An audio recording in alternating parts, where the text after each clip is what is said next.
آپ سب حاضرین کو خوش آمدید، بہت سلام۔ ہمارے ساتھ اس وقت زوم پر موجود ہیں ارباب قلم کے انور کاظمی صاحب، جنید اختر، سکندر عبدالخیر صاحب، ہمارے بہت محترم کراچی سے ہمارے مہمان خصوصی پروفیسر سر انصاری صاحب، اور ہمارے دیگر مہمانان پروفیسر ستیہ آنند صاحب، محمد خورشید عبداللہ صاحب، غزالہ محسن رضوی صاحبہ، فاطمہ رمضان صاحبہ، درشن صدیقی اور صاحبہ، دل صدیقی صاحب، اور احمد رضوان۔ تو ارباب قلم کینیڈا نے ایک سلسلہ شروع کیا مکالمے کا، گفتگو کا، جس کے تحت ہم لوگ کسی نہ کسی اہم ادبی موضوع پر گفتگو کرتے ہیں۔ اس میں ہم کسی نابغہ روزگار شخصیت کو مدعو کرتے ہیں اور حاضرین محفل ان سے اس موضوع پر سوالات کرتے ہیں۔ تو اسی سلسلے کی ایک کڑی ہے ہماری آج کی محفل، اور ہمارا آج کا موضوع ہے تنقیدی اردو ادب کے تنقیدی افق۔ ہم نے ایک پچھلے مہینے اسی موضوع پر ایک محفل کی تھی، اس کی پہلی نشست تھی، اور اس میں ہمارے مہمان خصوصی تھے ہمارے آپ کے جانے پہچانے محترم پروفیسر سر انصاری صاحب، جن سے ہم لوگوں نے اردو تنقید کے حوالے سے سوالات کیے تھے۔ البتہ اس میں چونکہ سوالات ہمارے زیادہ تھے، تو ہم نے پھر اس نشست کا آج دوسرا حصہ، آج اسی کا دوسری نشست ہم نے منعقد کی ہے، جس میں ہم سلسلہ وہیں سے جوڑیں گے جہاں ہمارا سلسلہ پہلے رکا تھا۔ تو آج بھی موضوع ہمارا وہی ہے، اردو ادب کے تنقیدی افق، اور اسی تسلسل میں ہمارے آج کے مہمان خصوصی ایک دفعہ پھر بہت خوش نصیبی ہماری، اور ہم بہت ممنون ہیں کہ ہمارے آج کے مہمان خصوصی ہمارے ساتھ اردو ادب کی جانی پہچانی شخصیت، معروف شاعر، ادیب، نقاد، استاد پروفیسر سر انصاری صاحب کراچی سے ہمارے ساتھ شامل ہیں۔ پروفیسر صاحب، آپ کو بہت شکریہ اور آپ کو خوش آمدید۔ بہت شکریہ آپ کا جناب کہ آپ نے اتنی اچھی محفل پہلے سجائی کہ اس میں کچھ تشنگی رہ گئی، اور پھر اس کے بعد ابھی سے دوسرے حصے میں منتقل کیا گیا، ورنہ عموماً ایسا ہوتا نہیں ہے۔ ایسی نشستوں میں عموماً یہ ہوتا ہے کہ جو بات کہی گئی وہ وہیں تک مکمل ہو جاتی ہے، لیکن مجھے خوشی ہوئی کہ کچھ اور سوالات ہمارے اہل علم کے ذہنوں میں پیدا ہوئے ہیں، تو میں اپنے حسب مقدرت جواب دینے کی کوشش کروں گا۔ بڑا اچھا ہے، آپ کو مبارکباد دیتا ہوں اس طرح کے پروگراموں کو منعقد کرنے کا۔ بہت شکریہ سب، آپ کی سرپرستی اور آپ کی محبت اور آپ کی مدد کی وجہ سے ممکن ہوا، اور آپ کا شکریہ کہ آپ نے ایک دفعہ پھر ہمیں وقت دیا آج۔ تو آج ہماری کوشش یہ ہوگی خواتین حضرات کہ ہم نے جو سوالات پچھلی محفل میں کر لیے تھے ہم ان کو نہ دہرائیں، اب بات آگے بڑھے، اور جو باتیں ہم پہلے نہیں کر سکے تھے، جو ہمارے حاضرین محفل فیس بک پہ بہت سے لوگوں نے ہم سے سوالات کیے تھے، وہ تمام سوالات وہ ہم آج پوچھ سکیں۔ تو یہ میں بتاتا چلوں کہ ہمارے زوم میں یہاں پر جو چیٹ ونڈو ہوتی ہے، جو صاحب بھی کیونکہ اس وقت سب لوگ میوٹ ہیں، اور جب جو صاحب یا صاحبہ سوال کرنا چاہیں چیٹ ونڈو میں آپ ہمیں بتا دیں تو ہم آپ کو انمیوٹ کر دیں گے، اور پھر ہم آپ سے گفتگو کریں گے۔ تو جس وقت بھی کوئی صاحب یا صاحبہ بات کریں گے اس وقت باقی لوگوں کو انمیوٹ رکھتے ہیں ہم لوگ، تاکہ شور نہ ہو اور باقی سب لوگ ان کو صحیح سے سن سکیں۔ تو جناب بہت شکریہ، اور سب سے پہلے میں ایک سوال کرنا چاہوں گا پروفیسر سر انصاری صاحب سے اس حوالے سے، اور وہ یہ ہے کہ اس سے پہلے بھی ذکر بھی ہوا تھا، پچھلی محفل میں بھی آپ نے ذکر کیا تھا کہ تخلیقی ادب جو ہے اس کو تمام انسانی علوم اور فنون لطیفہ کا محور و مرکز کہا گیا ہے۔ تو اس فوقیت یا فضیلت کی کیا وجہ ہے، اور ساتھ میں جو شاعری کے بارے میں بات کی گئی کہ شاعری تنقید حیات ہے، تو اس سے کیا مراد ہے؟ یہ میتھیو آرنلڈ کا قول ہے کہ پوئٹری اور literature is the criticism of life. تو اصل میں یہ ہے کہ جب ہم اپنے گرد و پیش پہ نظر ڈالتے ہیں تو اس میں چیزوں کا انتخاب کرتے ہیں، اور یہ انتخاب جو ہے وہ ہماری ناقدانہ نگاہ کے لیے ہوتا ہے ضروری، کہ ہم کتنی بصیرت رکھتے ہیں کہ موضوعات اگر پہلے چننے ہیں تو کون سا موضوع مناسب رہے گا، اور اس وقت ضرورت ہے ہمارے وجدان کو کہ ہم اس پر کچھ کہیں۔ دوسری بات ہوتی ہے کہ پھر آپ کون سی حیت اختیار کریں گے، کہ اگر جیسے غزل ہے، نظم ہے، رباعی ہے، مرثیہ ہے، قصیدہ ہے، کیا ہے، یا کوئی اور یعنی نثر میں بھی کوئی آپ کا حیت ہے، فارم ہے، تو وہ کون سی ہونی چاہیے، یہ بھی آپ کی تنقید پر ہی منحصر ہے کہ آپ کتنے تنقیدی نگاہ سے اس کو دیکھتے ہیں۔ پھر باری آتی ہے الفاظ کی یا ڈکشن کی، تو ڈکشن میں بھی ظاہر ہے کہ ڈکشنری میں ہزاروں الفاظ ہوتے ہیں، معاشرے میں ہزاروں الفاظ بولے جاتے ہیں، لیکن آپ جو ہے ان کو اپنے موضوع کے اعتبار سے کس طرح منتخب کریں گے، یہ ساری چیزیں جو ہے زندگی پر ایک ناقدانہ نگاہ ڈالنے سے ہی میسر آتی ہیں۔ تو اس لحاظ سے یہ بات بالکل درست ہے کہ شاعری یا ادب جو ہے وہ تنقید حیات ہے، کہ آپ تنقیدی نظر سے اپنے معاشرے کو دیکھتے ہیں، اب خود اپنی زندگی کو دیکھتے ہیں، اور اس کے بعد اس کے اظہار کے پیرایوں کو تلاش کرتے ہیں۔ تو یہ میرا خیال ہے، اس کا مفہوم ہے یہ۔ جی بہت شکریہ۔ اچھا، کراچی اور لاہور کی اگر ہم بات کریں یا کسی اور شہر کی بات کریں، یا ہم ہندوستان پاکستان کی بات کریں اور اردو کی جو نئی بستیاں ہیں ان کی بات کریں، تو ان مختلف جگہوں پہ جو لکھا جا رہا ہے، اگر ہم اس کے تناظر میں دیکھیں تو کیا آج کسی دبستان کی نشاندہی ہو سکتی ہے، یا فی زمانہ کیا کسی دبستان کا عملاً وجود ہے؟ اصل میں یہ ہوا کہ جو دبستان پرانے تھے، جن میں آپ نے دبستان لکھنؤ اور دبستان دلی کو جو ہے وہ سب سے پہلے یعنی یا تو قبول کیا یا ان کی نشاندہی کی، اور ان میں کچھ چیزیں ایسی مشترک اور متخالف پیش کی کہ جن سے معلوم ہوا کہ یہ الگ الگ اسکول ہیں، اپنے فکری لحاظ سے بھی اور پیرائے اظہار کے لحاظ سے، مضامین کے لحاظ سے۔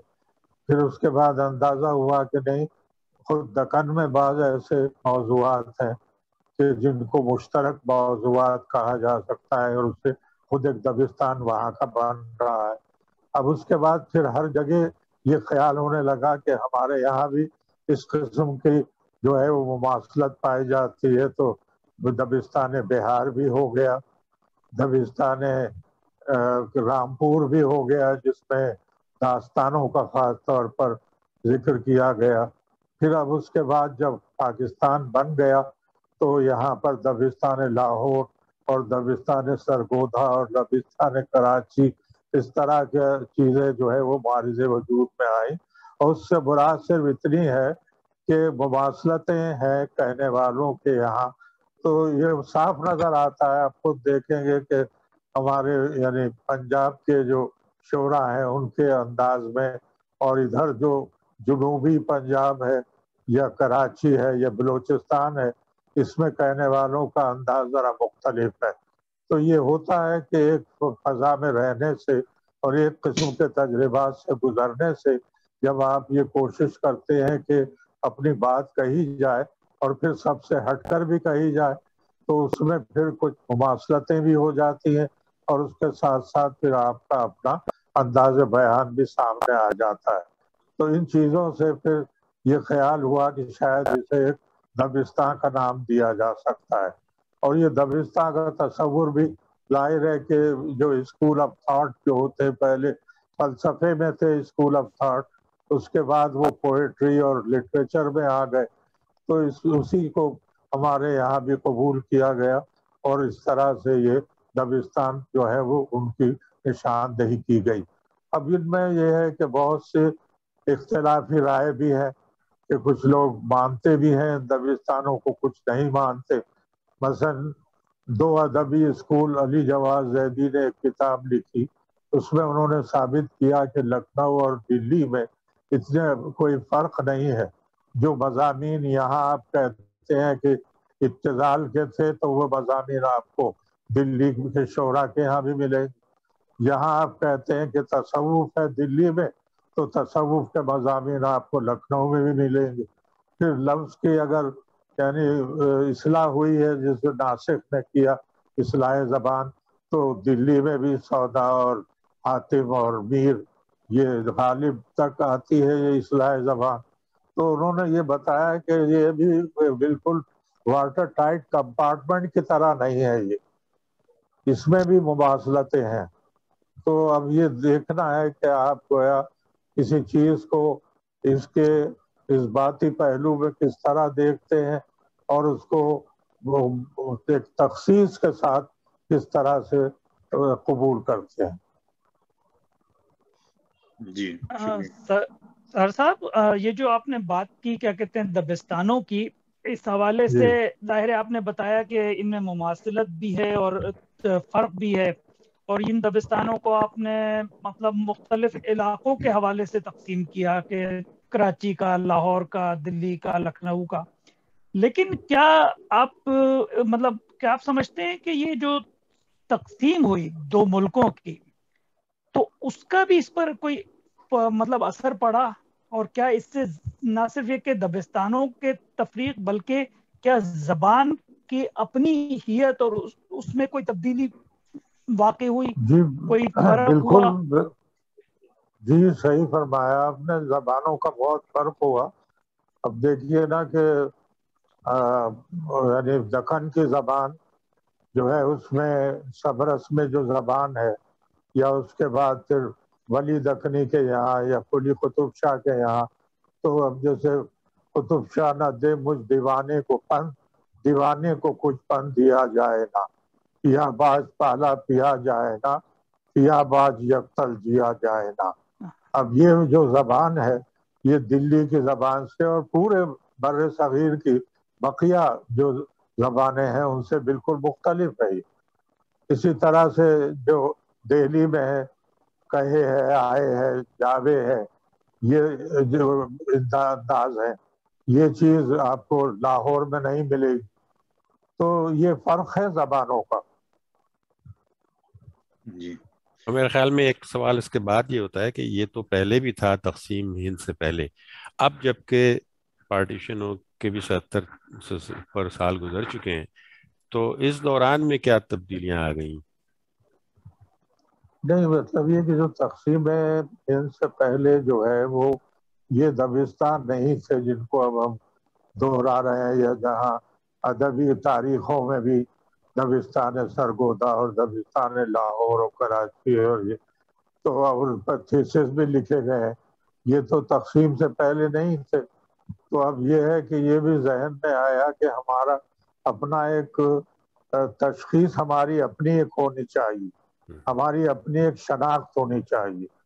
اس شناخت کے تقاضے نے یہ دبستان بنائے. تو یعنی اس وقت اگر ہم بات کریں ہندوستان اور پاکستان میں بولی جانے والی زبان اور لکھے جانے والے ادب کی، تو یہ محض تشخیص کے لیے لوگ اس کا ذکر کر رہے ہیں، عملاً اس کا کوئی وجود نہیں ہے. جی پاکستان اور ہندوستان کی اگر ہم بات کریں تقسیم کے بعد، تو یہ جو لوگ اپنی یہ جو مختلف نام لیے جا رہے ہیں، تو کیا یہ محض تشخیص کے لیے ہے، یا آپ کے خیال میں ہندوستان اور پاکستان میں مختلف چیز لکھی جا رہی ہے؟ مختلف ہی ہے. یہاں پر ظاہر ہے کہ وہ وہاں اپنے طور پر شعوری لحاظ سے کچھ الگ فیصلے اور الگ تجربے ہو رہے ہیں، اور یہاں پاکستان میں الگ ہو رہے ہیں، تو فرق تو ہے ان میں. جی انور بھائی، آپ کچھ پوچھنا چاہ رہے تھے؟ میں یہ پوچھوں گا کہ اردو میں علمی تنقید نے جس دور میں ارتقائی منازل طے کی ہیں، کیا تخلیقی ادب نے بھی اس کا ساتھ دیا ہے؟ کیا سمجھا نہیں میں؟ سوال اس کو ریپیٹ کیجیے. جی، سوال یوں ہے کہ اردو میں علمی تنقید نے جس دور میں ارتقائی منازل طے کی ہیں، کیا تخلیقی ادب نے بھی اس کا ساتھ دیا ہے، یا تاثراتی تنقید یا تنقید کے دور طفلی میں بہتر ادب تخلیق ہوا ہے؟ نہیں، یہ ہوا ہے کیونکہ پہلے تو ادب تخلیق ہوتا ہے، اس کے بعد اس پہ تنقید ہوتی ہے. تو تخلیقی ادب اور تنقیدی ادب ساتھ ساتھ چلے ہیں. تنقید نے البتہ یہ ہے کہ ان کے جو داعیات تھے ان کے بارے میں فیصلے کیے ہیں کہ آیا یہ درست ہے فلاں کا دبستان کہلوانا یا درست نہیں ہے، اور ان کے اپنے ظاہر کے دلائل ہیں اس سلسلے میں. تو تنقید اور تخلیقی ادب ساتھ ساتھ ہی چلتا ہے، اور اس سے پھر خود لکھنے والوں کو راہ ملتی ہے کہ بہت سی چیزیں اب باہر ہو گئی ہیں. اور جیسا کہ میں پہلے بھی عرض کیا تھا کہ جو تخلیق کار ہے اس کا تنقیدی شعور جتنا پختہ ہوگا اتنے ہی اس کے تخلیق کے معیارات بلند ہوں گے. اب جیسے مجنو گورکھپوری صاحب ہے، انہوں نے کہا کہ میں نے سن 30-32 تک تو افسانے لکھے، اس کے بعد میں نے یہ اندازہ لگایا کہ میں جو افسانے لکھ رہا ہوں وہ زمانے کے ساتھ نہیں دے رہے، تو میں نے افسانہ نگاری ترک کر دی. اسی طرح ممتاز مفتی نے کہا کہ صاحب میرے پوتے پوتیوں نے مجھ سے کہا کہ اب آپ گرینڈ پا آپ پراکسی سے افسانے لکھتے ہیں، آپ کو کچھ پتہ نہیں کہ نئی نسل کیا سوچ رہی ہے، کیا دیکھتی ہے، آپ کو کچھ وقت اس کے ساتھ گزارنا چاہیے.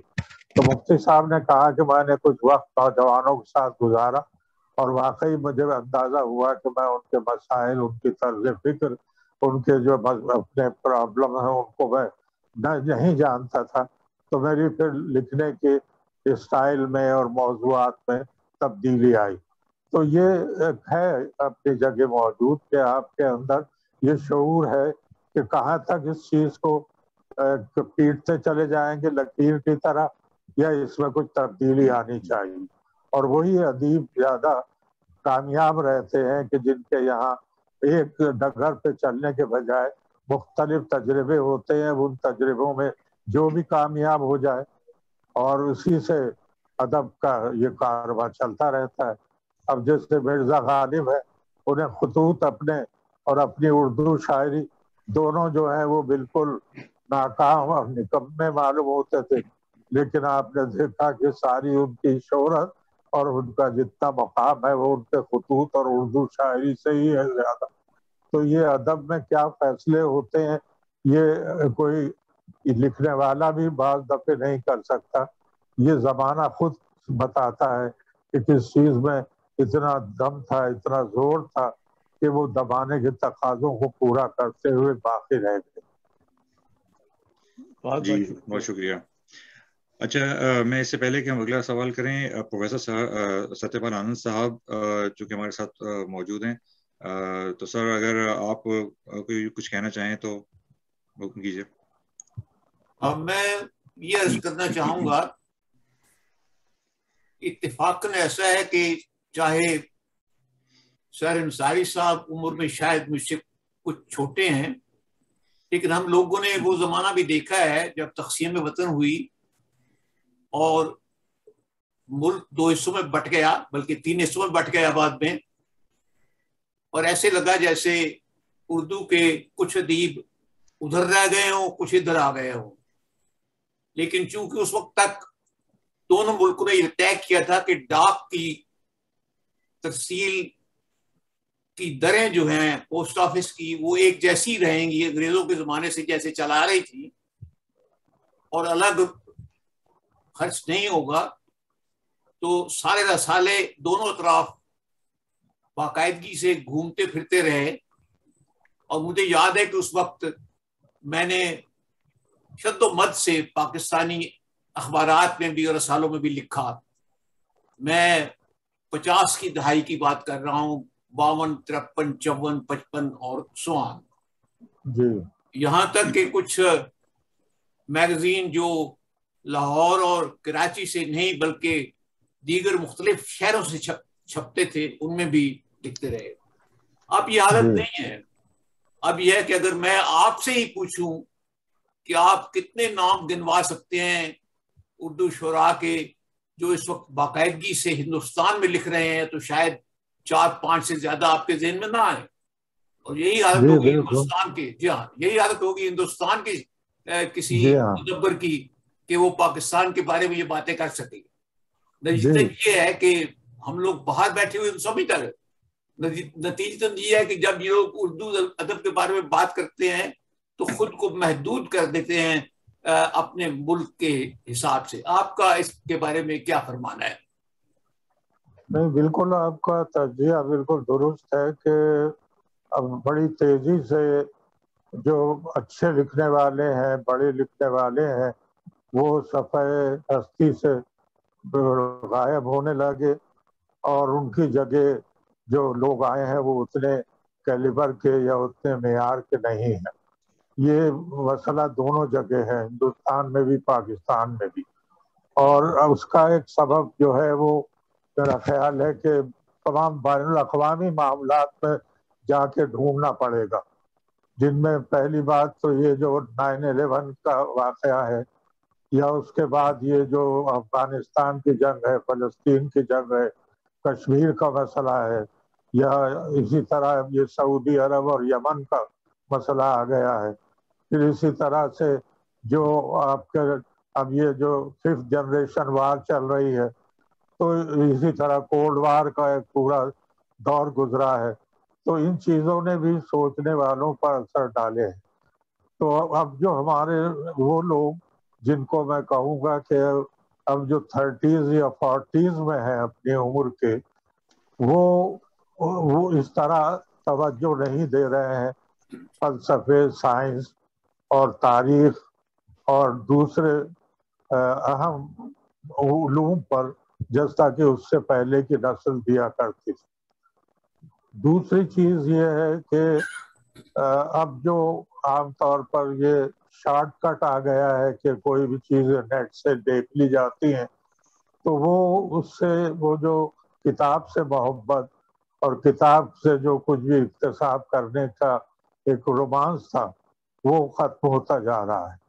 اور پھر ساتھ ہی یہ بھی ہے کہ پہلے کچھ ایسے بڑے نام ہوتے تھے جن کا اثر پوری دنیا پہ ہوتا تھا. مثلا ٹی ایس ایلیٹ کا کوئی بھی، یعنی میں نے جتنا بھی پڑھا ہے ترجموں کے ذریعے بھی، چاہے وہ جاپان ہو، چائنا ہو، یا عرب ہو، یا نزار قبانی ہو، یا کہ کوئی اور ہو، سب نے ٹی ایس ایلیٹ کو یعنی قبول کیا ہے یا رد کیا ہے. اسی طرح سے جو سارتر اور کامو کا اور سیمون دے بوار کے اثرات آپ دیکھیے کہ ہمارے ناولوں پر بھی رہے ہیں. اب ایسی شخصیتیں خود دنیاوی اور عالمی سطح پہ بھی نظر نہیں آتی کہ جو اپنے ایک شخصیت سے آئنسٹائن کی طرح ایک پوری دنیا کو کنگال دیں اور اس پہ اثر ڈالیں، ڈارون کی طرح کر دیں. اس طرح کی شخصیتیں اور ان کے فلسفے اب دنیا پہ ہمیں نظر نہیں آتے، اور اسی کی وجہ سے جب وہ نظر نہیں آتے تو ہمارے یہاں اس سے اکتساب کا بھی سلسلہ نہیں ہے. تو ہماری تحریروں میں فکریاتی عنصر کم ہوتا جا رہا ہے، جذباتی اور سطحی عوامل زیادہ آ گئے. جی بہت شکریہ. آپ نے سارتر کا ذکر کیا تو ایک سوال یہ کہ سارتر نے کہا کہ ادب خود کو غیر مشروط مقصد کے بجائے ذریعہ سمجھے تو بیگانگی کا شکار ہو جاتا ہے. تو کیا سارتر کا یہ کہنا ادب برائے ادب کا پرچار نہیں ہے؟ نہیں، وہ تو ادب برائے ادب کے نہیں، ادب برائے زندگی کے قائل تھے. ان کی کتاب بہت مشہور ہے، واٹ از لٹریچر. اس میں انہوں نے سب سے پہلے تو یہی ثابت کیا ادب ہے کیا، ادب کس کے لیے لکھا جاتا ہے، ادب کون لکھتا ہے، اور اس کے کیا اثرات ہوتے ہیں. اب وہ چونکہ سیکنڈ ورلڈ وار کے بعد کی وہ کتاب ہے، اس لیے اس پر اس جنگ کے بھی اثرات انہوں نے محسوس کیے ہیں، اور ان کے حوالوں میں زیادہ تر اس زمانے کی وار پوئٹری اور وار لٹریچر کو انہوں نے اس میں پیش کیا ہے. لیکن یہ کہ زندگی سے جڑا ہوا رہا ان کا ادب. وہ انہوں نے ان کے ایک فلسفے یا نا نیٹ شیل میں بات یہ ہے کہ انہوں نے کہا کہ this world is full of evils and we have to choose the lesser evil. تو لیسر ایون وہ مقصدیت کو سمجھتے ہیں، حالانکہ جو ان کا دوسرا رخ ہے کامو، وہ تو اس کو ابسرڈ پہ بلیو کرتے ہیں. وہ اس کو ایک فیوٹائل ایکسرسائز سمجھتے ہیں کہ انسان مقصدیت کے لیے کام کرے. تو یہ دو مکتب خیال رہے، لیکن ان میں ساتر کا تعلق جو ہے وہ زندگی سے رہا ہے، اور وہ عملی بھی رہے ہیں کہ انہوں نے الجزائر کی جنگ میں جس طرح عملی حصہ لیا اور اخبار بیچے اور کارنر میٹنگز کی. تو یہ گویا ایک ادیب کا اپنے تخلیقی عمل کے ساتھ ساتھ جو عملی حصہ ہو سکتا ہے وہ بھی ساتر نے اور ان کے بعد ساتھیوں نے کر کے دکھایا. جی بہت شکریہ. سکندر بھائی آپ کے پاس سوال تھا؟ جی میں یہ اب پہلے ایک سوال پوچھا گیا ہے ہندوستان پاکستان کے اندر جو اردو ترقی کر رہی ہے تو اس کی مختلف سمت ہو گئی ہے کیا؟ کیونکہ وہاں پر اس کو مسلمانوں کی زبان سمجھا جا رہا ہے اور اس کی وجہ سے وہ مائنورٹی کا حصہ بن گئی ہے، اور ایک طبقے کی طرف سے جو ہے اس کے اوپر پابندیاں بھی عائد ہیں. اور پاکستان میں دوسرے حال پہ جو ہے وہ ایسا نہیں ہے، بلکہ پاکستان کے مسائل اور ہیں. تو اس تناظر میں اردو دو سمت میں جا رہی ہے ہندوستان اور پاکستان میں، اس کے بارے میں آپ کا کچھ خیال؟ اصل میں نے جتنا بھی اندازہ لگایا ہے، چونکہ ابھی ذکر ہوئی ہے کہ ذکر ہوا ہے کہ ابھی جو ہے وہ یعنی ہمارے یہاں فکریاتی عمل ختم ہو گیا تحریروں میں تقریباً، اس لیے کہ لوگ اب امہات کتب کی طرف توجہ نہیں کرتے، اور جو جہاں سے فکر کے سرچشمے پھوٹتے ہیں ان کی طرف جانا اور ان کے سے حصول حاصل کرنا، اس کی طرف توجہ نہیں دیتے. تو یہ ہے کہ میں سمجھتا ہوں کہ ایک وقت شاید ایسا آ جائے کہ جب اردو جو ہے صرف بول چال کی زبان رہ جائے، علمی کام اس میں اب نہیں ہو رہے ہیں. نہ پرانی کتابیں جو پوری کئی جلدوں میں جو چیزیں شائع ہوئی، جیسے جامعہ عثمانیہ میں تراجم ہوئے، دلی اسکول میں تراجم ہوئے، فورٹ ولیم کالج میں ہوئے، ان کو اثر نو اب کوئی لا نہیں رہا ہے. اور اس طرح کے جو ہے یعنی اب جیسے ایک ترجمہ ہوا ہے ابھی ایک چینی ناول کا، گنجی کی کہانی، تو یہ 1000 سال پہلے ایک خاتون شکیبو جن کا نام تھا، انہوں نے یہ ناول لکھا تھا، ابھی اس کا ترجمہ اردو میں ہوا ہے. تو ایسے کام بہت کم ہو رہے ہیں. 30 کا ترجمہ 2 حضرات نے کیا ہے. تو یہ بڑے مشکل کام تھے، لیکن لوگ اپنے طور پہ کر رہے ہیں. وہ کام جو اداروں کو کرنا چاہیے وہ افراد کر رہے ہیں. تو افراد کے اس طرح کے کام کرنے سے کوئی فضا نہیں بنتی، اس لیے کہ وہ اس کی نکاسی کیسے ہو، مارکیٹنگ کیسے ہو، اور اس کے اثرات جو ہوں ان کو کس طرح سے مختلف گوشوں میں پھیلایا جائے. یہ چیزیں جو ہیں یہ افراد تو لکھ کے رکھ دیتے ہیں اور اپنے دوستوں میں ایسے ہی تقسیم کر دیتے ہیں، لیکن جو اس کی پراپر مارکیٹنگ ہونی چاہیے، اداروں تک پہنچنا چاہیے، یونیورسٹیوں میں پہنچنا چاہیے. اب آپ کو شاید یہ معلوم ہو کہ پاکستان میں اور کراچی میں خاص طور پر جو سرکاری کالج ہیں ان کو سال بھر میں 1000 روپیہ دیا جاتا ہے کتابوں کی خریداری کے لیے. تو اگر ایک ڈکشنری خرید لیں تو وہ بھی شاید 1000 سے زیادہ میں آتی ہے. تو بات یہ ہے کہ توجہ ہی نہیں ہے علم کی طرف اور اس کے زبانوں کی ترقی کی طرف، اور اس طرف کے ہمارے ادب میں یا کلچر میں کوئی ترقی ہو، اس طرف کوئی توجہ ہی نہیں ہے. لوٹ مار لوٹ کھسوٹ یہ مچی ہوئی ہے، اور اس کی وجہ سے یہاں تو خاص طور پر بڑا مستقبل تاریخ سا نظر آ رہا ہے. بہت شکریہ. جی احمد رضوان صاحب. جی ڈاکٹر صاحب، میرا سوال یہ ہے کہ کسی نقاد کے لیے ادب کی بنیادی تعلیم کے ساتھ ساتھ فلسفہ اور نفسیات کے علوم سے بہرہ مند ہونا کتنا ضروری ہے، اور کیا آج کا نقاد ان علوم سے کما حقہ فائدہ اٹھا رہا ہے؟ نہیں، یہی تو میں نے عرض کیا کہ فائدہ نہیں اٹھا رہے ہیں.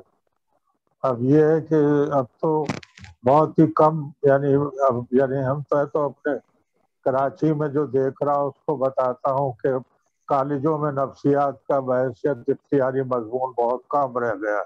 فلسفہ تو کہیں ہے ہی نہیں، صرف کراچی یونیورسٹی میں ایک شعبہ ہے، باقی کہیں نہیں ہے. جو نجی یونیورسٹیاں ہیں وہ کمائی پہ لگی ہوئی ہیں، ان کے یہاں زیادہ تر یہ جو ہے وہ سائبر کلچر کی طرف زیادہ ان کا رجحان ہے، ٹیکنالوجی اور یہ بزنس مینجمنٹ وغیرہ، یہ چیزیں ان کی طرف زیادہ توجہ ہے.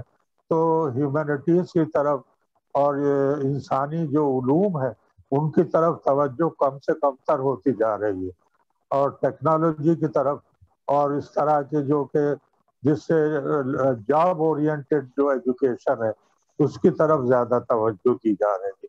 اس سے ظاہر ہے جو نتائج ہونے چاہیے وہ آ رہے ہیں، اور اس کا نتیجہ یہ ہے کہ ہماری جو CSS کے امتحانات میں بھی، مقابلے کے اور امتحانوں میں بھی لوگ جو ہے بری طرح فیل ہوتے ہیں، اور بڑی مشکل سے انہیں کسی طرح سے یا کہیں ایڈجسٹ کرتے ہیں آپ، ورنہ ان میں وہ لیاقت و قابلیت ہے ہی نہیں جو ہونی چاہیے. اور اس کے اسباب میں نے بتایا کہ وہ بہت دور رس ہیں اور بہت پھیلے ہوئے ہیں. ان میں یہ سب چیزیں شامل ہیں جن کا میں نے ابھی تذکرہ کیا. جی شکریہ. اس سے پہلے کہ جنید سوال کریں، میں یاد دلاتا چلوں تمام حاضرین محفل کو کہ آپ لوگ اگر کوئی سوال کرنا چاہتے ہیں، اگر آپ کوئی بات کرنا چاہتے ہیں، تو جو زوم کی چیٹ ونڈو ہے اس میں آپ حکم کیجئے تاکہ ہم آپ کو انمیوٹ کر سکیں. جی جنید. یہ پچھلے پروگرام میں ہمارے کرم فرما کامران نفیس صاحب نے ایک سوال کیا تھا جو کہ وہ ایڈریس ہونے سے رہ گیا تھا، تو انہوں نے پھر درخواست کی ہے. تو ان کا سوال طاہر صاحب میں آپ کے لیے پڑھ دیتا ہوں کہ کامران نفیس صاحب نے پوچھا ہے کہ سلیم احمد کی تنقید نے ادب پر کیا اثرات قائم کیے؟ کیا سلیم احمد کی اینٹائی غزل ظفر اقبال کی مخصوص شاعری کو سامنے لانے کا سبب بنی، اور کیا اس اینٹائی غزل نے اپنی اہمیت کو ثابت کیا؟ نہیں، ایسا نہیں ہے. بہرحال ظفر اقبال سے پہلے بھی اور سلیم احمد سے پہلے بھی شاد عارفی کا نام آتا ہے، خلیل رام پوری کا نام آتا ہے، شکیب جلالی کا نام آتا ہے، جنہوں نے اس طرح کے تجربے کیے. تو زبان کے بھی اور موضوعات کے بھی. اسی کو ظفر اقبال نے اپنے طور پر لسانی تشکیلات کا جب دور چلا جس میں سعادت سعید اور دوسرے اور حضرات شامل تھے، انہوں نے لسانی تشکیلات کے اس میں نئی زبان بنانے یا نئے الفاظ گڑھنے کے لیے، جیسے قلم کاغذ کا ڈب تحریر کے، اب یہ ان کا ایک مصرع ہے، اب معنی نکالتے رہیے. تو یہ چیزیں جو ہیں یہ تجربے کے طور پہ آئیں. اس طرح کے مصرے سلیم احمد کے یہاں نہیں ملیں گے آپ. ان کے یہاں یہ ہے کہ بعض ایسے مصرے آئے ہیں کہ جن کو آپ اخلاقیات سے بعید کہہ سکتے ہیں، تو وہ انہوں نے لکھے ہیں، اور اسی سے پھر اور لوگوں نے بھی اپنے طور پر اثر لیا. لیکن یہ سب آپ انفرادی تجربے کہہ سکتے ہیں، ان کا ادب پر مجموعی اثر کوئی نہیں ہے. یہاں تک کہ اب ظفر اقبال ہر وقت لکھتے رہتے ہیں، ان کا بھی کوئی اثر نہیں ہے کہ آپ بتا دیں کہ فلاں شخص ظفر اقبال کے انداز میں لکھ رہا ہے، تو پورے بر صغیر میں آپ کو ایک بھی شخص ایسا نہیں ملے گا. تو ٹھیک ہے، ان کی اپنی ایک ذاتی حیثیت ہے جس کو وہ زیادہ عزیز سمجھتے ہیں کہ اس طرح لکھا جائے، تو وہ لکھ رہے ہیں، لیکن اس کا کوئی اثر نہیں ہے ادب کی تاریخ پر اور ادب کے ماحول پر. ایک سوال اور ہے کامران نفیس صاحب کا ہی، جسے مختصر کر کے میں پڑھ رہا ہوں. وہ لکھتے ہیں کہ کیا ادب میں لفظ کی کوئی عمر ہوتی ہے جس کو پورا کرنے کے بعد وہ لفظ مر جاتا ہے؟ لفظ کی، الفاظ کی کوئی ایج ہوتی ہے، کوئی عمر ہوتی ہے جسے وہ پورا کرنے کے بعد مر جاتا ہے؟ یہ سوال پوچھا ہے کامران نفیس صاحب نے. نہیں، یہ تو ہوتا ہے، ظاہر ہے کہ نئے الفاظ آتے رہتے ہیں، پرانے الفاظوں کو نئے معنی دیے جاتے ہیں الفاظ کو، اور اس کے ساتھ ساتھ جو ہے وہ ادب کے ترجموں کے ذریعے بہت سے نئے لفظ آتے ہیں. خود ہمارے پاکستان میں جو ہماری مختلف زبانیں ہیں ان سے آتے ہیں. کئی ناول ایسے لکھے گئے ہیں کہ جن میں کہیں پوٹوہاری زبان ہے، کہیں جو ہے وہ سرائکی ہے، کہیں جو ہے وہ بلوچستان کی زبان ہے. کچھ شعراء نے بھی اس طرح کے اہتمام کیے ہیں کہ انہی کے علاقائی زبانوں کو یا قومی زبانیں جن کو اب کہا جاتا ہے ان کے الفاظ استعمال کیے جائیں. تو لفظوں کے استعمال میں تو برابر یہ رد و بدل ہوتا رہتا ہے، اور یقیناً جو کلیشے جن کو ہم کہتے ہیں کہ جو سکوں کی طرح گھس جاتے ہیں وہ پھر بازار میں چلتے نہیں. اسی لیے جو ہم بعض دفعے کہتے ہیں کہ بھئی یہ شخص جو ہے یہ روایتی شاعر ہے یا روایتی مصنف، تو اس سے مراد یہی کہ اس کے الفاظ، اس کے استعارات، اس کی تشبیہات وہ ایسی ہیں کہ جن میں اب زندگی اور توانائی اور لطافت باقی نہیں رہی. تو کوشش ہوتی ہے لکھنے والوں کی کہ الفاظ میں اپنے کوئی تبدیلی لائیں اور ان کو نئے پیرائے میں چیزیں اختراع کریں. جی شکریہ. ابھی جو کچھ باتیں کچھ آپ نے وجوہ کا ذکر کیا کہ علمی انحطاط ہو گیا اور جو دوسرے سماجی مسائل ہیں یا تعلیم پر توجہ نہیں ہے حکومت کی، تو ان سب چیزوں کا جو اثر ہے وہ اپنی جگہ. اور ساتھ میں ایک محمد حسین آزاد نے جو لکھا کہ زبانیں اپنے ابتدائی دور میں زیادہ اچھا ادب تخلیق کرتی ہیں اور پھر وقت کے ساتھ زبان میں کی راہیں مسدود ہو جاتی ہیں. تو انہوں نے بعض زبانوں کا حوالہ بھی دیا، ان کے نام لیے انہوں نے. تو پہلی بات تو یہ کہ کیا یہ تاثر صحیح ہے کہ ہمارے یہاں بڑا ادب لکھا نہیں جا رہا، اور اگر یہ تاثر صحیح ہے تو کیا باقی مسائل کے ساتھ جو آزاد نے جو بات کہی کیا وہ بھی ایک وجہ ہے؟ نہیں، لکھا تو جا رہا ہے ادب، یہ تو ہم نہیں کہہ سکتے کہ نہیں لکھا جا رہا ہے. لیکن جیسے ابھی آنند صاحب نے کہا کہ جو اس سے پہلے کے لوگ لکھنے والے تھے ان کا جو معیار تھا، ان کے جو اثرات تھے وہ اب ان نئے لکھنے والوں کے نہیں ہیں. تو ان کے اسباب بھی بہت سے ہیں جن میں سے چند ایک کی طرف میں نے اشارہ بھی کیا ہے.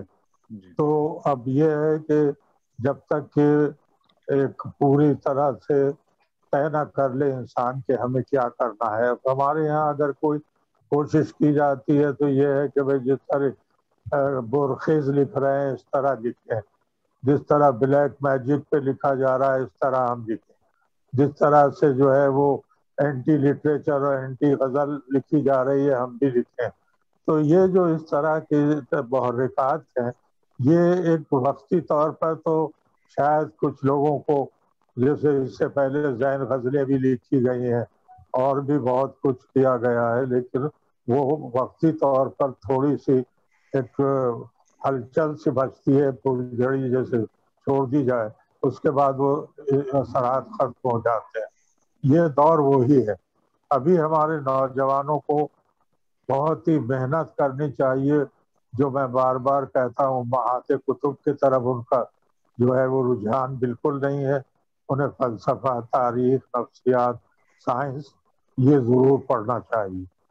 اس کے بغیر کوئی ہمارا کوئی بہت بڑا ادب جو ہے وہ پیدا نہیں ہو سکے گا، کیونکہ ذہن کی وسعتیں انہی علوم سے پیدا ہوتی ہیں، انہی کے مطالعے سے پیدا ہوتی ہیں. جی شکریہ. اچھا، ایک سوال یہ ہے کہ نثر نگار کا یعنی فکشن کے کالم یا مزاح میں نثر نگار کا اپنا اسلوب ہوتا ہے یا ہو سکتا ہے. تو ایک جو بات کہی جاتی ہے کہ نثر نگار کو اسٹائلسٹ نہیں ہونا چاہیے، تو یہ بات کیا خاص تنقید نگار کے لیے کہی گئی ہے؟ اور کیا آپ اس بات سے متفق ہیں کہ تنقید ایسی ہو کہ تنقید نگار اسٹائلسٹ نہ کہلائے؟ تنقید نگار اسٹائلسٹ، جو ایک بات کہی گئی ہے کہ نثر نگار کو اسٹائلسٹ نہیں ہونا چاہیے، اس سے کیا مراد ہے؟ اور کیا یہ بات خاص تنقید کے لیے کہی گئی ہے؟ کیونکہ فکشن میں تو اسٹائل ہو سکتا ہے. کیا محمد حسین آزاد کا یہ کہہ رہے ہیں ہم جو نہیں، یہ تقریر نے کہا ہے؟ میں یوسفی صاحب کو ایک جگہ سن رہا تھا تو انہوں نے کہا کہ مغرب میں یہ کہا جاتا ہے کہ جو نثر نگار ہے اس کو اسٹائلسٹ نہیں ہونا چاہیے. سمجھنا نہیں میں. جی مشتاق احمد یوسفی صاحب نے ایک جگہ گفتگو کر رہے تھے. مشتاق احمد یوسفی صاحب ایک جگہ گفتگو کر رہے تھے تو انہوں نے کہا کہ مغرب میں کہا یہ جاتا ہے کہ نثر نگار کو اسٹائلسٹ نہیں ہونا چاہیے, اس کو پسند نہیں کرتے اسٹائلسٹ ہونے کو. تو اس سے کیا مراد ہے؟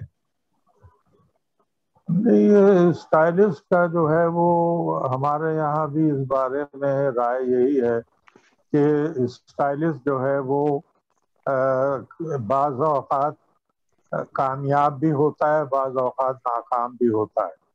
مثال کے طور پہ محمد حسین آزاد کے آپ دیکھ لیجیے کہ آب حیات میں جو زبان انہوں نے لکھی ہے وہ دربار اکبری میں نہیں ہے, اور جو دربار اکبری میں زبان ہے وہ ان کے خطوط میں نہیں ہے. تو جب ایک ہی شخص لکھ رہا ہے تو اس کا اسٹائل ایک کیوں نہیں رہتا؟ اس کے معنی کہ اسٹائلسٹ جو ہے وہ طے کر کے لکھتا ہے کہ مجھے اس اسٹائل میں لکھنا ہے, تو وہ ہمیشہ ناکام تجربہ رہتا ہے کہ کسی کے اسٹائل میں لکھ دیا یا اپنے ہی اسٹائل میں لکھ دیا, تو ایک چیز لکھ دی, اب اس کے بعد کیا کیا میں.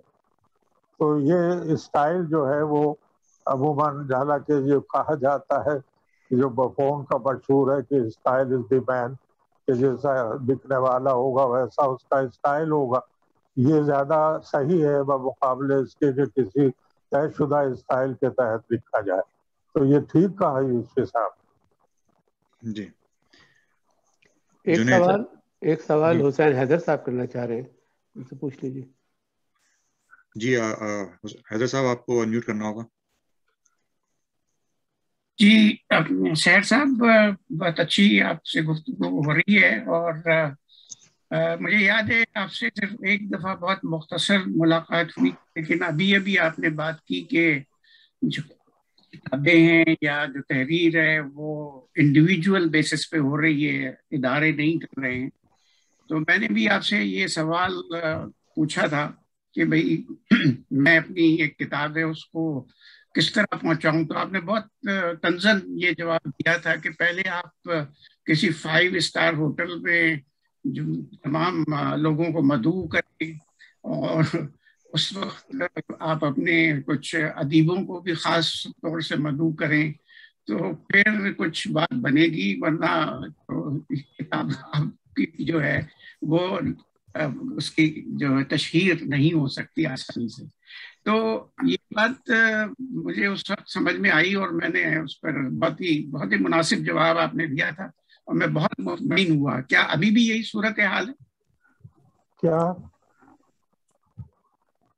کیا صورت حال ہے؟ وہ یہی کہ جو ادیب ہیں ان کی کتابیں یا ان کی تخلیقات کو اداروں تک پہنچنا یا تنقید نگاروں تک پہنچنا تقریباً ناممکن ہے. یہ میرا آپ سے جو بات ہوئی تھی اس میں میں نے یہ نتیجہ نکالا. تو کیا یہ بات ابھی تک صحیح ہے؟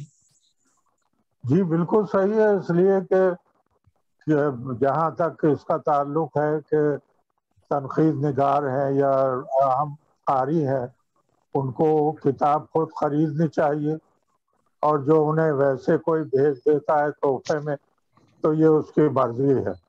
لیکن جو ادب سے تعلق رکھے گا اسے ظاہر ہے کہ تازہ ترین ادب کا مطالعہ کرنے کے لیے کتابیں خریدنی چاہیے, اور اپنے عہد سے اس کو ذہنی طور پہ پابند اور بالکل جڑا ہوا ہونا چاہیے. جی مگر میں صرف یہ پوچھنا چاہ رہا تھا کہ کس طرح لکھنے والا اپنی تحریروں کو تنقید نگاروں یا اور جو ادارے ہیں جو کتابوں کو مشتہر کرتے ہیں ان تک پہنچانے کا اب موجودہ دور میں کیا طریقہ رہ گیا؟ نہیں, یہ تو کوئی مناسب بات نہیں ہے کہ لکھنے والا پہنچائے تنقید نگاروں تک. یہ تو ٹھیک ہے اگر کوئی ایسا سمجھتا ہے کہ صاحب یہ میری کتاب ان کی نظر سے گزرنی چاہیے, تو ایسا ہوتا ہے کہ 10-20 کتابیں نقادوں کو بھی بھیج دی جاتی ہیں. لیکن اصل کام تو یہ ہے کہ نقاد خود خریدیں, استاد خریدیں, اور اپنے طالب علموں کو تازہ ترین جو رجحانات ہیں ان سے روشناس کرائیں. لیکن یہ رجحان پایا نہیں جاتا ہے، جو افسوسناک بات ہے۔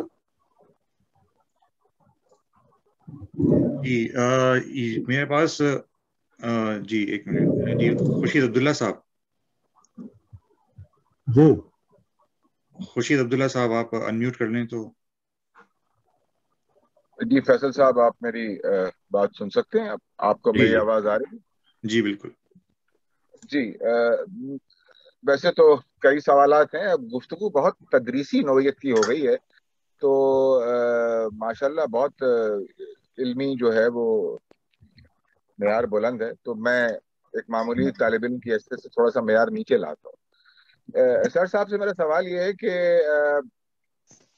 بہت بنیادی ضرورت یہ ہوتی ہے کہ جو کلاسیک متون ہیں ہمارا کام جو ہے، یعنی میر کا کلیات ہے یا آتش کا انتخاب ہے یا مصفی کا کام ہے، تو کم سے کم میں میر کے بارے میں تو یہ بات کہہ سکتا ہوں کہ شاید ہمارے تمام لوگوں میں کسی کو بھی اس بات سے اختلاف نہ ہو کہ وہ ہمارے سب سے بڑے شاعر، مگر صورتحال یہ ہے کہ ان کا کوئی جو مستند کلیات مانا جاتا ہے وہ آج آپ کو بازار میں نہیں ملے گا۔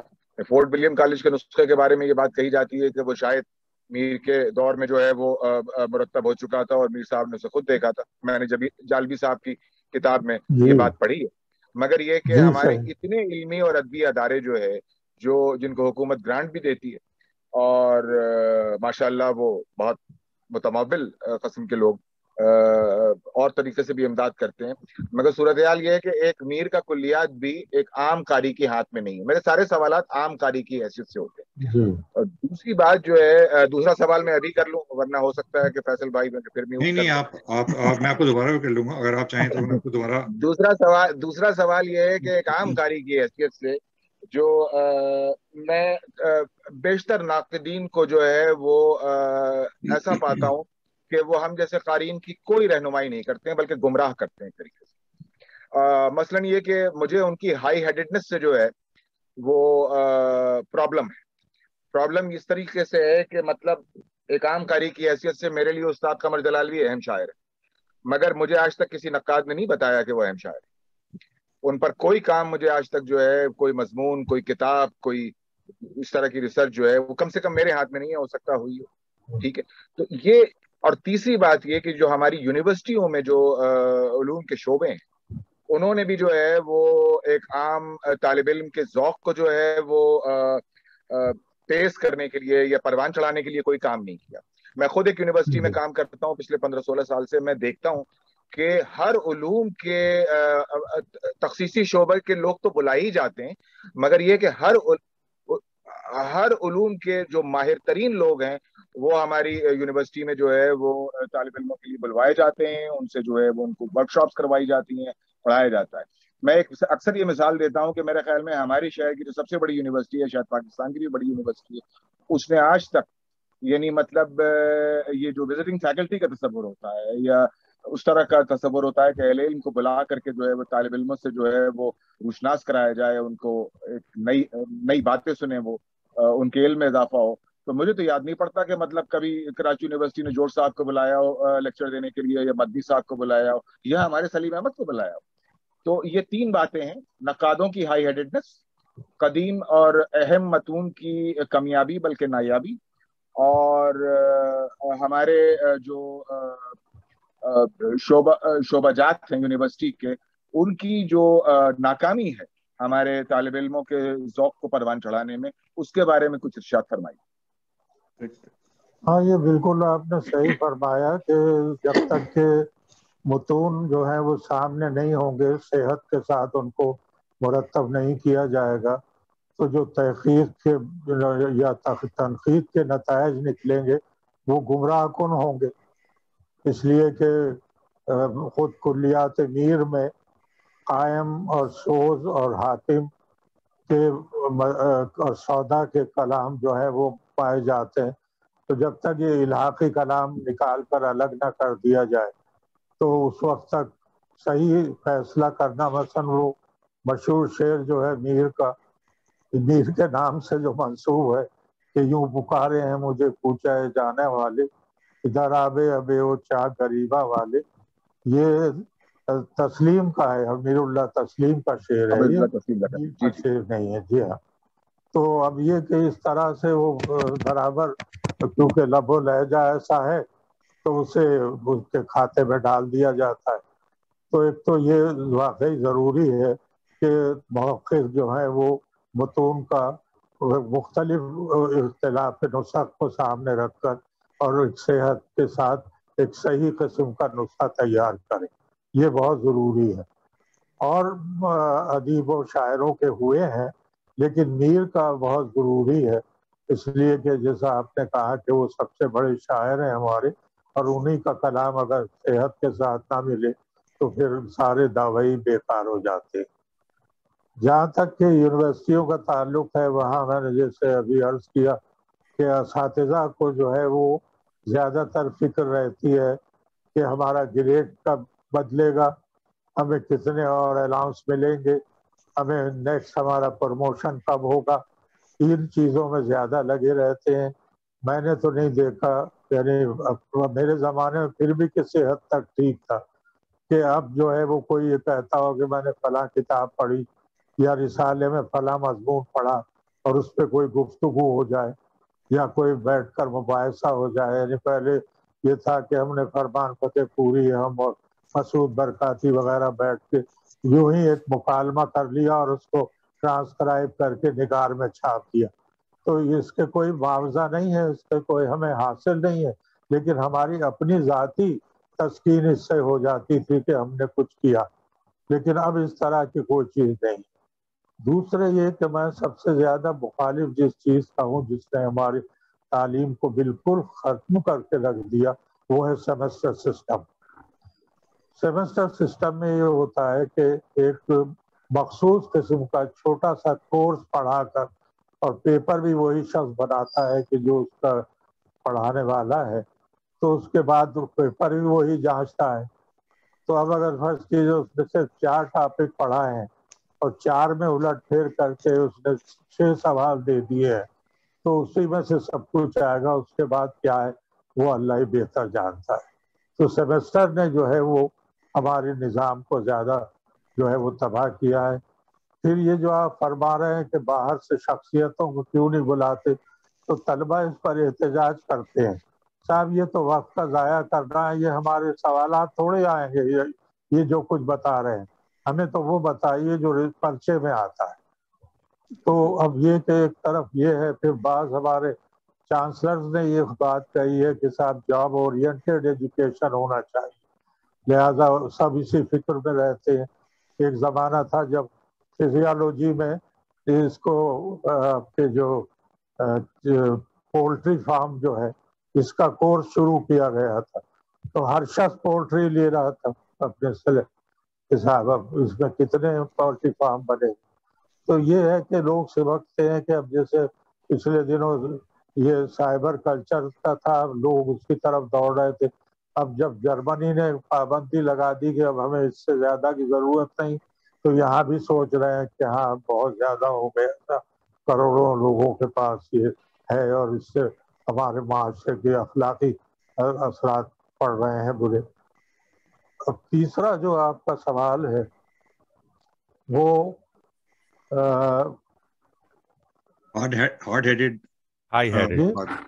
ہاں اس پر جی ہاں.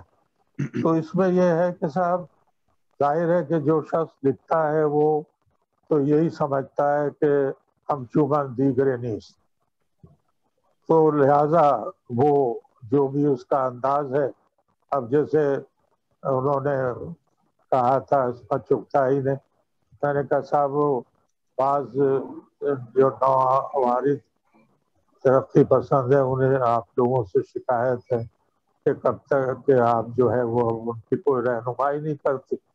تو کہا کہ اب کب تک ہم ان کی انگلی تھام کے چلاتے رہیں گے.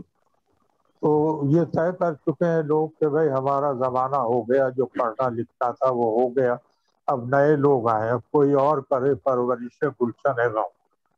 تو اب وہ کوئی اور والے آ نہیں رہے ہیں، جس کی سب سے بڑی جو تشویش ہے وہ یہی ہے کہ وہ آ نہیں رہے. اچھا فیصل، میں ایک سوال پوچھوں؟ سکندر بھائی ایک منٹ، ہمارے شاہد حسن صاحبہ سوال کرنا چاہ رہی ہیں. بالکل. یہ غالباً زوم یوزر شاہد حسن صاحبہ آپ ہیں؟ ہاں جی ہاں بالکل.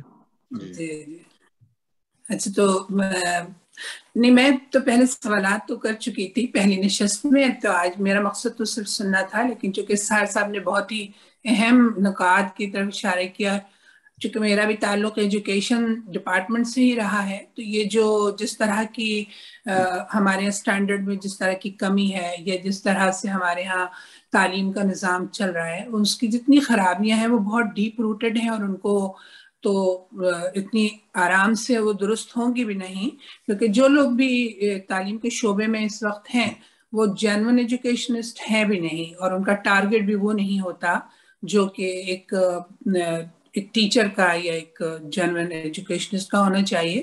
تو یہ سب معاملات تو ہیں، لیکن میں ابھی یہ بات سن رہی تھی جیسے میر کے دیوان کے حوالے سے جو بات کہی گئی، تو میرے ذہن میں یہ بات آ رہی کہ اس وقت ہمیں نقاد سے زیادہ میرے خیال ہے محقق کی ضرورت ہے، جو پہلے چیزوں کو درست کریں اور اس کے بعد پھر ہم اس کو پڑھیں اور دیکھیں.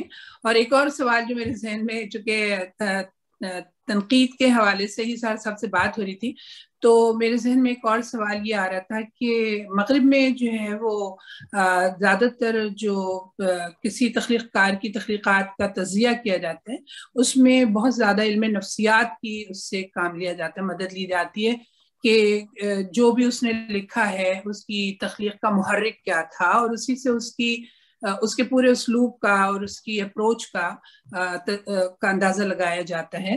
تو ہمارے یہاں اس کی کیا صورتحال ہے؟ کیونکہ لکھ تو ہم لوگ بھی بہت دنوں سے رہے ہیں، ظاہر ہے کہ اتنے طویل عرصے سے لکھ رہے ہیں. مجھے بھی ہمیشہ ہی یہ رہا کہ اس بات کا دکھ رہا کہ کسی سینئر نے نا کبھی آپ کو گائیڈ نہیں کیا، کبھی آپ کو پڑھا نہیں، بلکہ پڑھا بھی نہیں، مطلب ایک بے خبری ہی رہی. اور تو یہ جو اب آنے والے جو نئے لکھنے والے ہیں وہ بھی ڈسکریج ہو رہے ہیں اس بات سے کہ ان کو نہیں کوئی دیکھ رہا، نہیں پڑھ رہا، نہیں گائیڈ کر رہا. تو اور اگر کر بھی رہا ہے تو وہ صحیح رخ سے نہیں بات آگے بڑھ رہی ہے. تو جو تخلیق کے معیار تک پہنچنے کی بات ہوتی ہے تو وہ سب چیزیں نہیں ہیں. تو میں یہ پوچھ رہی تھی صاحب سے کہ ہمارے ہاں یہ علم نفسیات کا تو میرا خیال ہے کہ کوئی تصور ہی نہیں ہے کہ اس طرح چیزوں کو پیش کیا جائے گا. تو اردو میں اس کی کیا صورتحال ہے؟ خود سحر صاحب بھی جانتے ہی ہیں.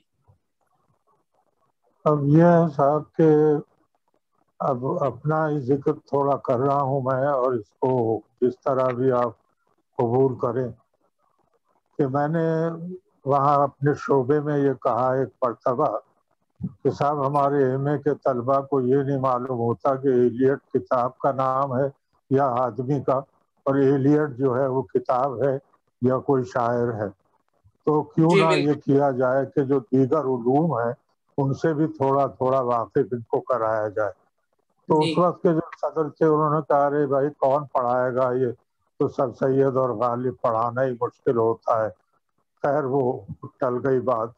اس کے بعد جب عبدالخیر کشفی صاحب آئے تو وہ ذرا نئی چیزوں کو قبول کرتے تھے، میں نے یہ ان کے سامنے رکھا تو وہ تیار ہو گئے.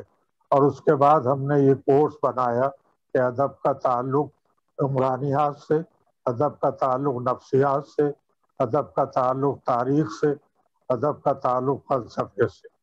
اور اس کے بعد یہ جو پڑھانا جن لوگوں نے شروع کیا وہ یقیناً اس وقت ایسے تھے کہ وہ ان چیزوں سے پوری طرح بہرہ تھے.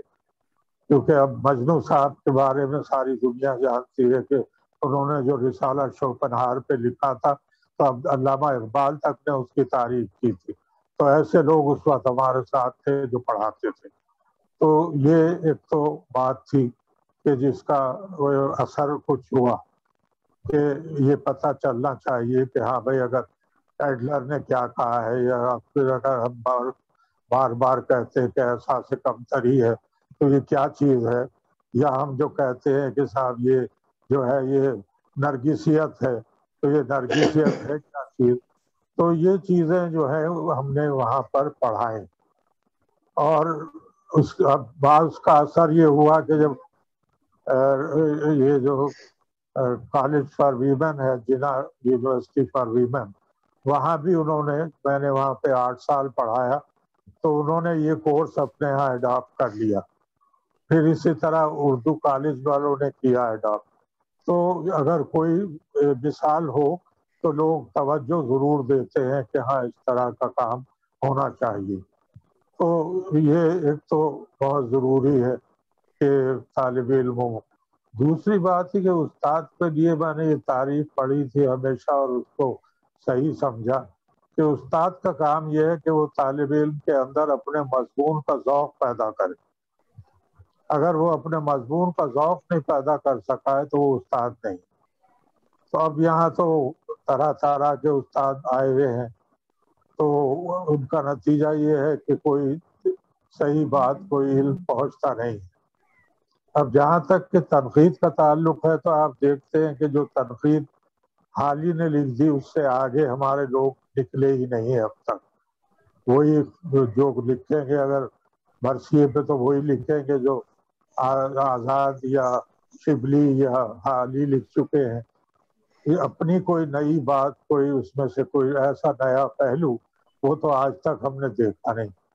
اسی طرح سے رباعی پر کوئی اہم کام نہیں آیا، حالانکہ ہمارے بہت سے اہم شعراء رباعی کو ہوئے لیکن کوئی بہت اہم کام رباعی پہ بھی نہیں آیا. تو ہم تو یعنی جو ہمارے کلاسیکل لٹریچر ہے اس سے بھی پوری طرح عہدہ بھرا نہیں ہو سکے. اب اس کے بعد جب ہمیں شوق ہوتا ہے کہ ہم جدید ہو کر دکھائیں تو پھر ہم چلے جاتے ہیں کنسٹرکشنزم اور ڈی کنسٹرکشنزم کی طرف. اور پھر اس طرح سے جو ہے ایک دفعہ میں نے عرض کیا تھا کہ بھائی مغرب نے تو اپنی بائبل کو ڈی کنسٹرکٹ کر دیا، آپ اپنے کیا مذہبی کتابوں کو پڑھ سکتے ہیں؟ تو جب نہیں کر سکتے تو ان چیزوں میں قدم رکھنے کی ضرورت کیا ہے؟ تو یہ محض یعنی ایک پوسٹ مین بنے ہوئے ہیں بعض ایسے نقاد کہ وہاں کے خیالات یہاں پہنچا دیے اور اس کے بعد خاموش ہو کے بیٹھ گئے اور سمجھا کہ ہم نے جدید تنقید کا حق ادا کر دیا. تو بہت ہی جو ہے وہ بگاڑ پیدا ہو گیا ہے. بہت مشکل سے چیزوں کو شاید سدھارا جائے کبھی. مجھے تو یہی صورت حال نظر آتی. جی شکریہ. فہیم بھائی آپ انمیوٹ کر لیجیے، آپ کو انمیوٹ کرنا ہوگا اپنی طرف سے. اچھا، اس دوران میں ذکر کرتا چلوں کہ جو بھی حاضرین میں سے جو بھی سوال کرنا چاہیں وہ چیٹ ونڈو میں کہہ دیں ہم سے. اور خورشید بھائی آپ نے کہا تھا کہ پتہ نہیں دوبارہ موقع ملے تو ایسی بات نہیں، اگر آپ دوبارہ کچھ سوال کرنا چاہیں تو آپ حکم کیجیے گا چیٹ ونڈو میں اور ہم آپ کو لے لیں گے. اچھا، ایک بات میں ضرور کہوں گا، ایک بات کہنا چاہتا ہوں، شاید حسن کے سوال کا ایک حصہ ہے. یعنی میں ہمیشہ یہ کہتا ہوں کہ نقاد لکھنے والے اپنے ساتھ لاتے ہیں. اب یہ توقع رکھنا کہ مثلا آج کل کے جو شاعر اور شاعرات ہیں ان پر ممتاز حسین لکھیں گے یا مجتبیٰ حسین لکھیں گے یا مجنوں گورکھپوری لکھیں گے تو یہ میرا خیال ہے کہ لا حاصل ہے یہ توقع. لیکن جو بات میں کہتا ہوں کہ وہ اپنے ساتھ نقاد لاتے ہیں، تو آج ہی آپ دیکھیے کہ ڈان میں حارث خلیق کا ایک آرٹیکل شائع ہوا ہے جس میں انہوں نے 3 شاعرات کا تذکرہ کیا ہے. اس میں ایک عشرت عبری ہے، ایک شاہدہ حسن ہے اور ایک نسیم جو ہے وہ سیدہ نسیم سید. ان 3 کا ذکر کیا ہے انہوں نے. تو اب یہ باہر لکھنے والے تو وہی آئیں گے جو اس سینسیبلٹی کے ساتھ چل رہے ہیں، تو اس کی طرف توجہ دینی چاہیے. جی شکریہ.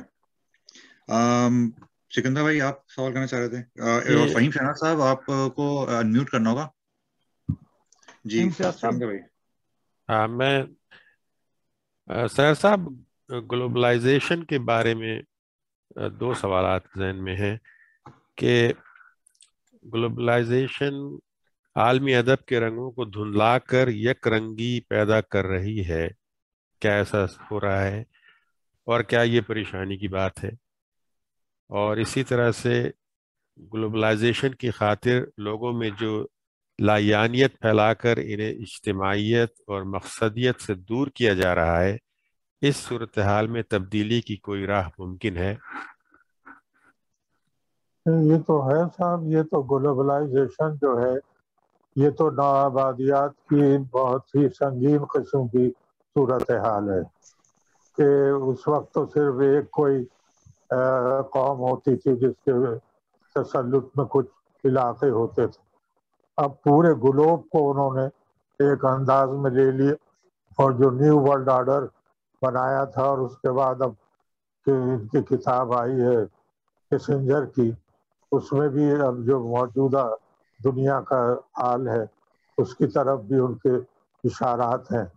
تو پورا کا پورا مسئلہ یہ ہے کہ پورے جو ہماری اپنی سوچ ہے اس کو ڈائیورٹ کرنے کے لیے طرح طرح کے جو اب جیسے جو جتنے ڈرامے پست ہمارے یہاں پیش کیے جا رہے ہیں، اس سے پہلے یہی لوگ تھے لیکن ایسا نہیں تھا، کچھ سبق آموز ہوتے تھے، کچھ فوڈ فار تھاٹ ان میں نظر آتا تھا، لیکن اب جو ہے وہ صرف اس بات پر کہ اس کی ریٹنگ کیا ہوگی اس میں لگا دیا گیا ہے۔ پھر اس کے ساتھ جو یہ ورلڈ ٹریڈ کا جو سلسلہ ہے، اس میں آپ دیکھ لیجئے کہ ہمارے تمام کے روزانہ پیٹرول میں اضافہ ہو رہا ہے، آٹے میں اضافہ ہو رہا ہے، آخر کب تک انسان جو ہے، یہ جو کہا جاتا ہے کہ ہمارے یہاں جو ہے دوسرے ملکوں کے مقابلے میں اب بھی سستا ہے، تو یہ غلط اس لحاظ سے ہے کہ ان کے یہاں قوت خرید زیادہ ہے، ان کے روپے کی قیمت ہمارے روپے سے زیادہ ہے ڈالر کے مقابلے میں، تو اس لیے وہ نہیں اس طرح معلوم ہوتے۔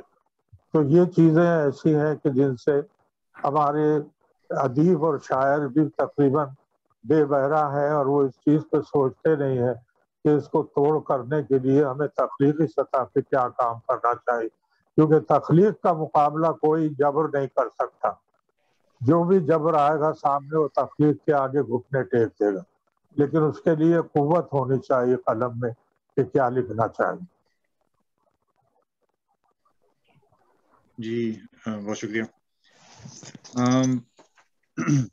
فہیم شناز صاحب، شاید کچھ آپ کو انمیوٹ کرنے میں کوئی مشکل ہو رہی ہے، کوشش کیجیے دوبارہ، اور نہ وہ ہیں کیا تم سے چیٹ کر رہے ہیں؟ وہ ہیں موجود یا نہیں؟ ہاں فہیم بھائی ہیں، اور وہ انمیوٹ کرنے کی کوشش کریں، کسی وجہ سے ہو نہیں پا رہا ہے، دیکھو اگر درخشاں صدیقی کچھ پوچھنا چاہ رہی تھی۔ جی درخشاں صدیقی صاحبہ، ہاں انمیوٹ کرنا ہوگا آپ کو۔ جی میرا سوال ہے، تنقید کون لوگ کر سکتے ہیں اور نقاد کے لیے کون سی علمی قابلیت درکار ہے؟ نقاد کو تنقید کون لوگ کر سکتے ہیں اور نقاد کے لیے کون سی علمی قابلیت درکار ہے؟ دیکھیے علمی قابلیت تو ظاہر ہے کہ جن مضامین کو وہ پڑھ رہا ہے اس سے اس کی واقفیت بہت ضروری ہے۔ مثلا اگر شاعری سے اس کا کوئی تعلق ہے اور اس سے وہ تنقید کرنا چاہتا ہے تو شاعری کے جتنے لوازم ہیں اور اس کے جتنے شرطیں ہیں، صنائع بدائع ہیں اور اس کے مختلف اسالیب ہیں، ان سے اسے واقفیت ہونا چاہیے، اور اس کے بعد اس کو وہ پورا ادب مطالعہ کر لینا چاہیے جو اس سے پہلے لکھا گیا ہے، اور اگر وہ واقعی نقاد ہے تو وہ کام وہاں سے شروع کرے جہاں تک کہ اب تک ہو چکا ہے کام، اس لیے کہ کسی بھی خیال کو دہراتے رہنے سے اور کسی بھی شخص کی اسٹائل کو اپنانے سے کوئی نئی بات نہیں پیدا ہوتی، بلکہ کوشش یہ کرنی چاہیے، اور یہ پہلے طریقہ تھا بھی، جیسا کہ فیض صاحب نے ایک جگہ لکھا ہے اور زبانی بھی ہمیں بتایا کہ ان سے پطرس صاحب نے کہا کہ بھائی تم جو ہو وہ گوئٹے پر ایک مضمون لکھو، اور پہلے جا کر جتنی بھی کتابیں اور رسالے اور مضامین لائبریری میں ہیں ان کی ایک فہرست بنا کے لاؤ۔ تو انہوں نے وہ کام کیا اور لے جا کے دکھا دیا، کہا بس ٹھیک ہے ان کو پڑھو اور اس کے بعد جو کچھ لکھنا ہے وہ لکھو۔ تو یہ اصل میں تربیت ہوتی تھی، تو وہ تو اب ہو نہیں رہی ہے، گائیڈ بک سے پڑھتے ہیں لوگ، نقل سے پاس ہوتے ہیں،